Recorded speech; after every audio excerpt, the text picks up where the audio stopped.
মুছে এই টিফিনের রেসিপিটি আশা করি সবার কাছে খুবই ভালো লাগবে। চলুন বন্ধুরা শুরু করি আজকের রেসিপিটি। তো নাস্তাটি বানানোর জন্য আমি এখানে নিয়ে নিচ্ছি 1 কাপ আটা, আর দিয়ে দেবো আধা টিস্পুন শুকনো লঙ্কার গুঁড়ি।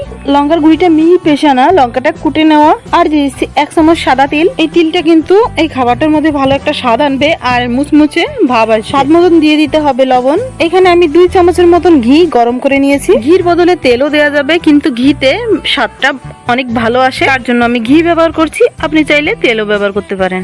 আর এই উপকরণগুলি একত্রে ভালো করে মিশিয়ে নেব। এমন ভাবে মাখতে হবে ঘি আর আটা সব জায়গায় যেন সমানভাবে মিলেমিশে যায়। তারপরে হাতের মধ্যে এরকম করে মুট করে দেখতে হবে এটা দলা পাকাচ্ছে কিনা। যদি এরকম হয় তাহলে মনে করতে হবে উপকরণের পরিমাপটা ঠিক আছে।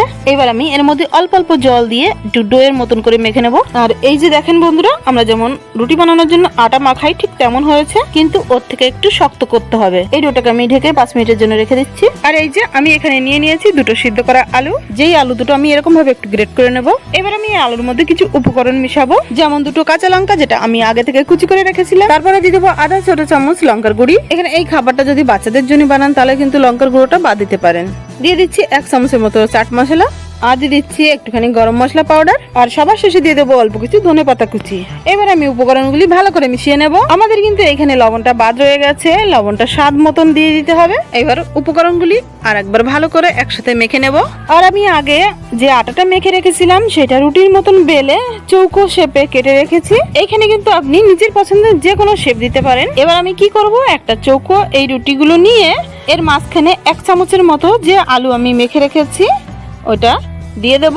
আলুটা একটু সমান করে দিতে হবে। তারপরে আরেকটা রুটি এর উপর থেকে দিয়ে দিতে হবে। আঙুলে একটু জল লাগিয়ে চারি সাইডটা একটু দিয়ে দিতে হবে যাতে ভালো করে লেগে থাকে, আর চারি সাইডটা একটু চেপেও দিতে হবে। আর এই যে কি সুন্দর আলুর পুরভরা নাস্তা তৈরি হয়ে গেল। আমি এরকম করে সবকটি বানিয়ে নেব।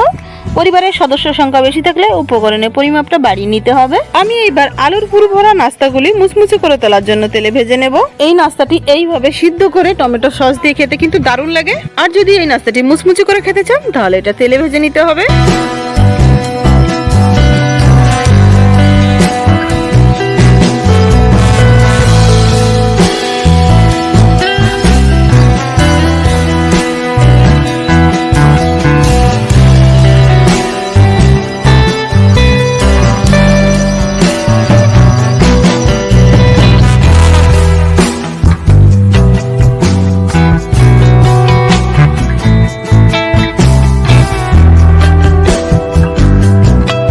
বন্ধুরা আমার কিন্তু সবগুলো নাস্তা ভাজা হয়ে গেল।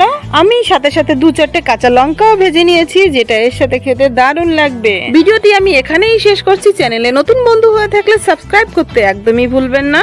আমি ফিরে আসছি আরো একটা ভীষণ মজার রেসিপি ভিডিও নিয়ে। ততক্ষণ সবাই খুব ভালো থাকবেন, সুস্থ থাকবেন।